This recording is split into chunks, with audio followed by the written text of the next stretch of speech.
Health lovers, ఈ రోజు మనం మరో ఇంట్రెస్టింగ్ హెల్త్ టాపిక్ గురించి మాట్లాడుకుందాం. ఇటీవల కాలంలో వయసుతో సంబంధం లేకుండా ఎంతో మంది హార్ట్ అటాక్ బారిన పడి చిన్న వయసులోనే ప్రాణాలు కోల్పోతున్నారు. దీనికి ప్రధాన కారణం సరైన వ్యాయామం, శారీరక శ్రమ లేకపోవడమేనని అధ్యయనాలు చెబుతున్నాయి. దీంతో చాలా మంది హార్ట్ ని హెల్తీగా, బాడీని ఫిట్ గా ఉంచుకునేందుకు జిమ్ కి వెళ్లి వ్యాయామాలు చేయడం అలవాటు చేసుకుంటున్నారు. అయితే కొంతమంది కొన్ని కారణాల వల్ల వారాలు, నెలల తరబడి చేస్తున్న వ్యాయామాన్ని ఒక్కసారిగా ఆపేస్తూ ఉంటారు. ఇలా చేయడం వల్ల అనేక దుష్ప్రభావాలు ఎదుర్కోవాల్సి వస్తుందని నిపుణులు హెచ్చరిస్తున్నారు. తరచూ వ్యాయామం చేసే వాళ్లలో ఎనర్జీ లెవెల్స్ పెరిగి రక్త ప్రసరణ మెరుగుపడి శరీరంలో ఆక్సిజన్ సరఫరా బాగా జరుగుతుంది. ఇలాంటప్పుడు సడన్ గా వ్యాయామం ఆపేస్తే శరీరంలో ఎనర్జీ లెవెల్స్ ఉత్పత్తి తగ్గి అలసట వచ్చే అవకాశం ఉంటుంది. ఇక వ్యాయామం చేయడం వల్ల శరీరంలో మెటబాలిజం రేటు పెరిగి ఫ్యాట్ బర్నింగ్ ఎక్కువగా జరుగుతుంది.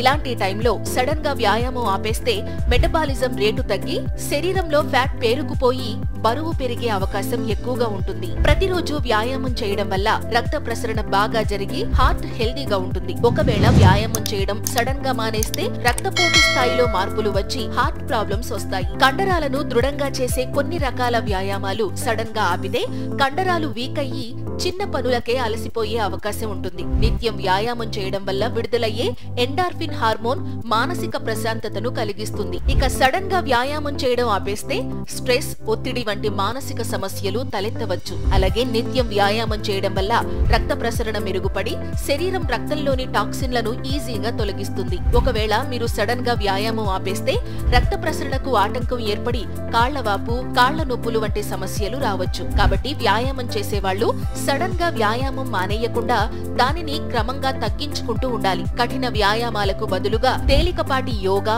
ప్రాణాయామం, వాకింగ్ వంటివి చేయడం వల్ల మెదడు చురుకుగా పనిచేస్తుంది. ఇక సడన్ గా వ్యాయామం ఆపడం వల్ల శరీరం కోల్పోయే ఎనర్జీని పోషకాహారం ద్వారా శరీరానికి అందించడం మంచిది. చూశారు కదా, ఇలాంటి మరిన్ని హెల్త్ అప్డేట్స్ కోసం వెంటనే మా ఛానల్ ను సబ్స్క్రైబ్ చేసుకోండి. Thank you.